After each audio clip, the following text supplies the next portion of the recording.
Hey guys, welcome back to my channel, and today I'm going to be telling you about my birth story. Josh and I did try film some of it, but when labor got going, it was the last thing I thought about.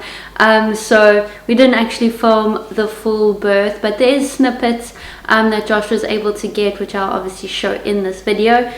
We have my beautiful Mila busy sleeping on mom, having a little nap. So let's hope I can get through this whole video. This is my second time trying to film this, so crossing fingers I get through the whole story. So to start off, at my 37-week checkup with my midwife, they usually book in an induction just in case you make it to 41 weeks. So she booked in my induction for 41 weeks, but I was still hoping to go into labor myself. And then at 40 weeks, I went in for a checkup with the midwife, and I was hoping to get a stretch and sweep to just help things get started. And when she checked me, my cervix was closed and my cervix was high. So there was no signs of labor starting anytime soon. So I just was content with that and was willing to wait, and I was hoping that in that week I would, you know, go into labor. Also, my mom arrived, so I was really hoping that she would be here for Mila's birth. But that didn't happen. On Saturday, a week later, at 41 weeks, that was my induction date. And we called the hospital to find out what was going to happen, and they were still very busy, so they said, we'll call you when we're ready or have space. So we were fine with that. We were just waiting, and then at 2 o'clock in the morning on that Sunday, actually sorry, 1 o'clock in the morning on Sunday, they called and said, you ready to come in for your induction? So we packed the bags. My mom packed her bags because she was flying out Sunday evening, so she came to the hospital, and we went through to the hospital, and they started to check me, and they told me exactly how induction works. So basically how they do the induction here is they make sure that they open your cervix, and then they break your waters, and then start oxytocin so that your labor starts. So they checked me again, and nothing had happened. Cervix still closed and high. So at that point I was like, okay, well, nothing's changed. I really want to make sure Mila is safe, and I know you can go up to 42 weeks and your pregnancy will be fine. It's just my decision that I decided to make. I wanted Mila here safely, and for me the induction felt like the right thing to do. I did discuss it with Josh and my mom, and just like got some insight, and you know, decided myself what I thought was going to be right for me and myself and Mila. So I decided to go ahead with it. So they had two different options on how to start your labor. I wanted the most like natural option, if you can say that. I know obviously induction is not natural, but I just wanted as little medicine as possible. So I opted for the balloon, and what the balloon does is they put it in your cervix and they pump it up with water, and then there's another balloon just outside the cervix that puts pressure on the cervix and helps it open up. So that stays in for 24 hours. So I got it inserted at 4 a.m. on Sunday, and it was quite painful, to be honest. I started getting contraction-like feelings, and yeah, it was quite uncomfortable, and that stayed in for 24 hours. So what we did is we walked around the hospital. I tried to spend some time with my mom, because they only allow one person in at a time. So my mom would come sit upstairs with me, or we'd go for a walk. That day we did 17,000 steps around the hospital, because also obviously it helps, you know, being active to start labor and things like that. So we tried our best to stay as active as possible, but obviously in between I would have like these contraction-like feelings, which were quite intense, but yeah, I just try to rest as much as I can. And then a friend actually helped take my mom to the airport so Josh could stay with me. which was really helpful and just helped, you know, ease the stress a little bit. So my mom unfortunately didn't get to meet Mila while she was here, but she's hopefully coming really soon. And then anyways, back to the story. So at 4 o'clock in the morning on Monday, they took the balloon out, and I was 1.5 centimeters dilated from the balloon, which is fine. They do say that hopefully it doesn't close depending on when you go into the delivery suite. Some people's cervixes might close, so I was really hoping that it would stay open. And they told me I was 4th in line to go into the delivery suite, so they said that I would only probably go in on Tuesday morning to start labor properly. I would only go in on Tuesday morning. So Josh and I were content with that. We're like, cool, we'll just chill in the hotel, in the hospital. I would do some work, and then literally at 7 in the morning, they're like, oh, we're going to take you down now. We're going to start your labor. And I was like, oh goodness. I'm like a little bit in shock, because I was like planning for Tuesday. I was kind of content with Tuesday. So Josh and I were like, oh gosh, okay, it's now. But we're obviously very excited to meet Mila. So we went down to the delivery suite, and the midwife kind of discussed everything with me. She also had a student midwife with her, which I was okay with.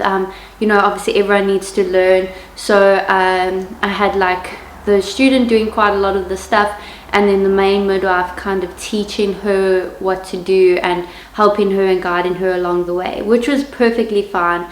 I was quite happy to obviously have her there.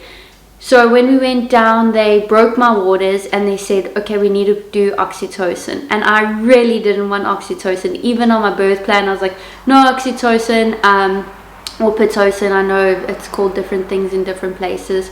And I really didn't want that, and I didn't know that was the next step. So I asked if I can just have 2 hours to walk and see if my labor starts by itself after they've broken the waters. How are you feeling? Like I have water all over the place.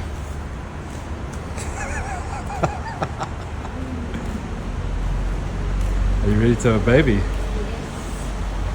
Very ready. I'm excited.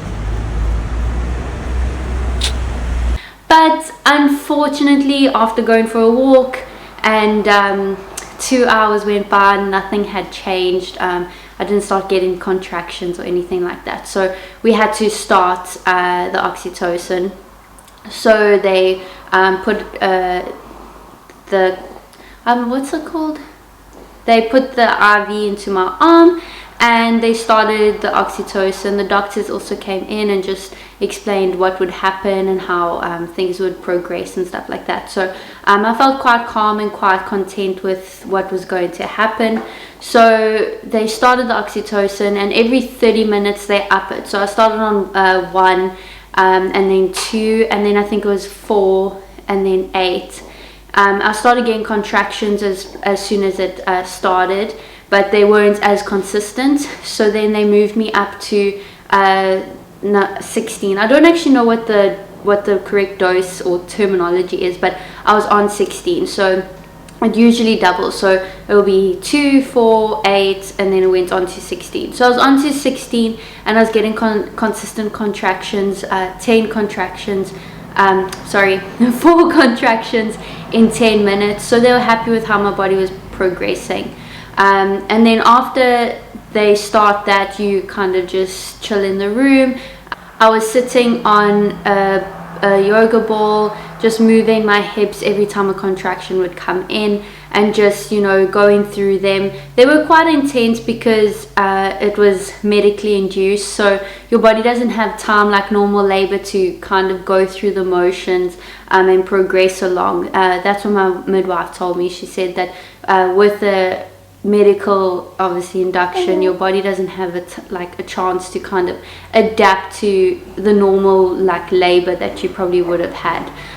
So I kind of just went through it as best I could, and then I obviously had to monitor Mila and my contractions. So I had the monitors on my stomach, and then sometimes they would stop working, and that started to get a little bit frustrating because I'd be going through a contraction and the midwife would be trying to, you know, move to obviously see if Marla and the contractions were okay, which obviously we need to do, but going through a contraction and trying to stay still so that they could, you know, see what was going on was quite uncomfortable.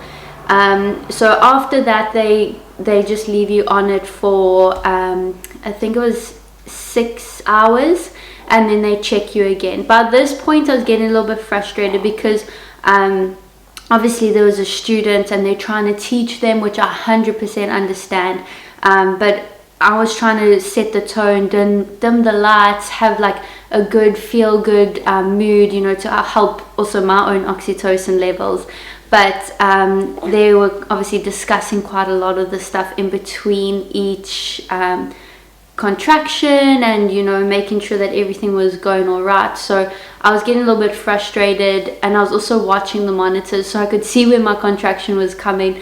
So it was like I'd kind of tense up, and I wasn't really having a good experience, you know, with the student and with them not keeping the lights off and all of that. Like I was kind of starting to struggle and doubt myself that I could do it.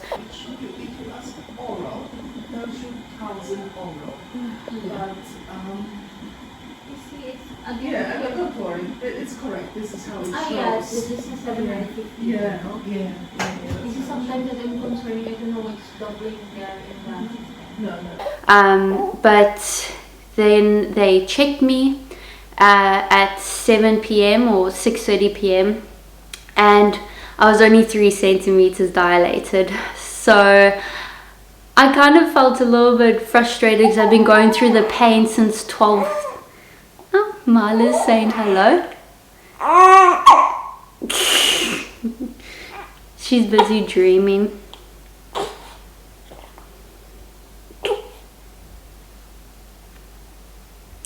She just wanted to say hello to you all, so she was just dreaming. So anyways, yeah, after so many hours of, you know, those contractions and labor and all of that, to only be 3 centimeters, I was a little bit frustrated, but, you know, I was just trying my best to go as little medication as possible. I really didn't want the epidural, so I was just trying to keep calm and keep moving and all of that. Then 7 o'clock came and I got a new midwife, and that changed the game for me. She was incredible. She actually read my birth plan. She went and got candles, like fake candles. She dimmed the lights. She helped Josh find a good playlist for me, because I was using that like meditation music on hypnobirthing, and I actually found it like a little bit irritating. So we had like some good music that I could sing to. It was really, really nice, and she really changed my labor for me. She was incredible. So after that, they check your contraction. They do a check every 4 hours, so they check how dilated you are. So at 10 o'clock that night, they checked me again, and I was only 4 centimeters. So I was like, no, I can't do this anymore. The pain was just so intense.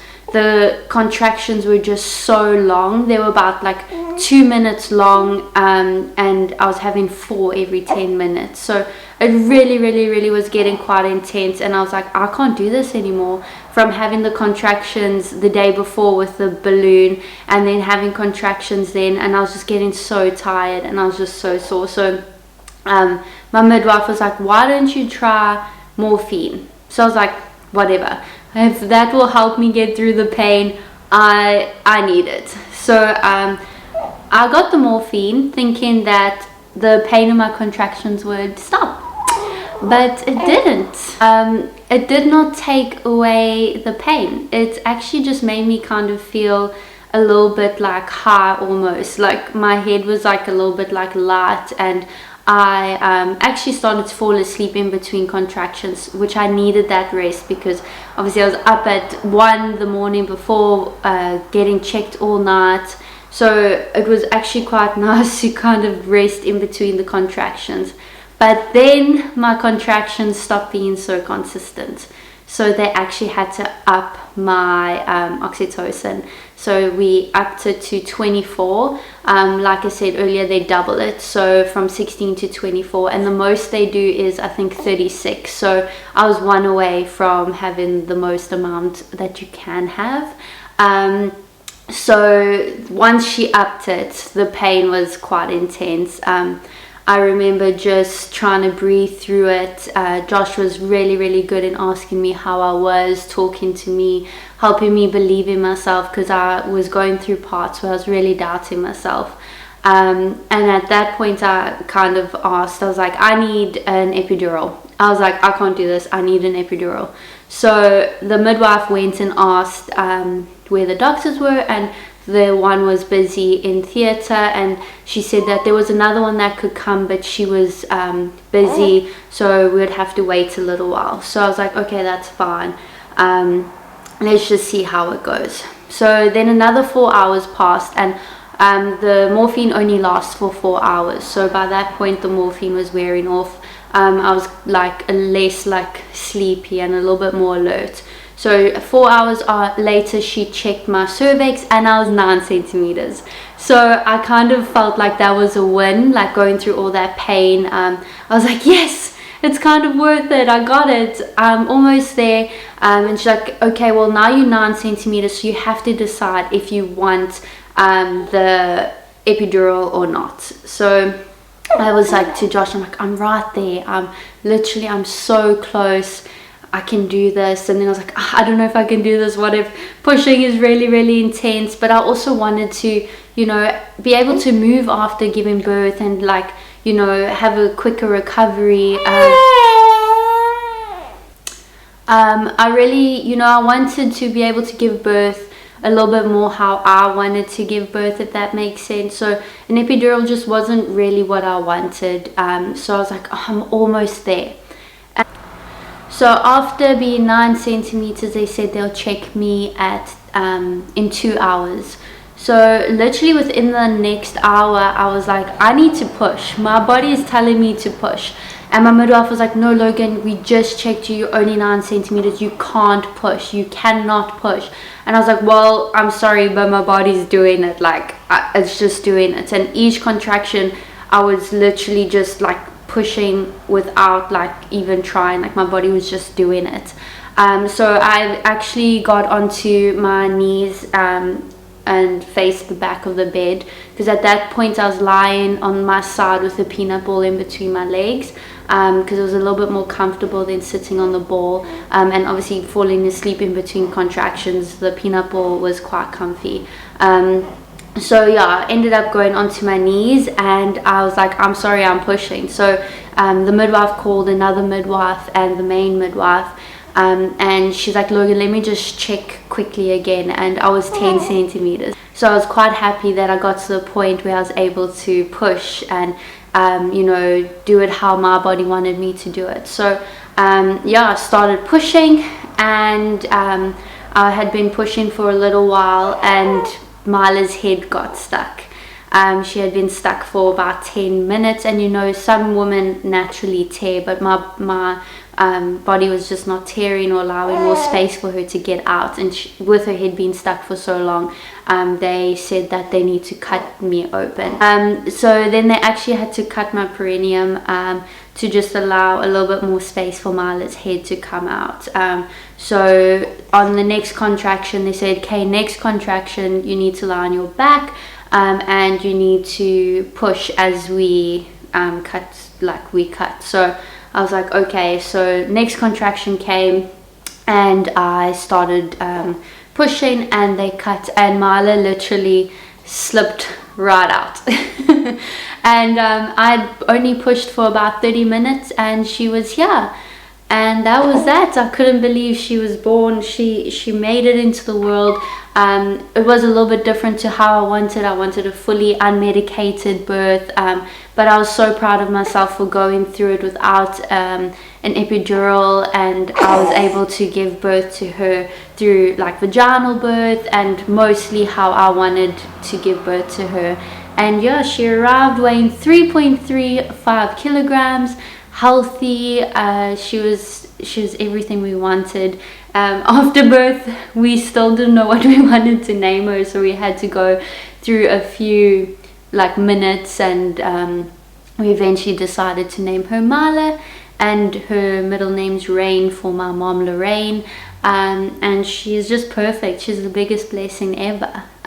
Yeah, and then after I'd given birth to her, they just stitched me up, so I had a couple internal stitches, and yeah, I've been healing well, feeling good, and yeah, it was actually like, it was the most beautiful story ever, and I was like so grateful for that second midwife. She really changed the game for me, and Josh was incredible. He was so kind and helpful, and I would ignore him so much. I felt so bad, but just trying to go through those contractions, I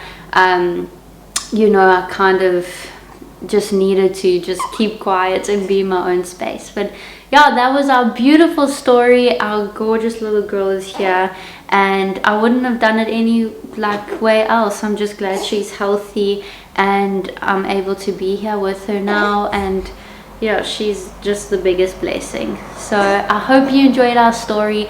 Thank you for watching, and I hope to see you on my page soon. Bye.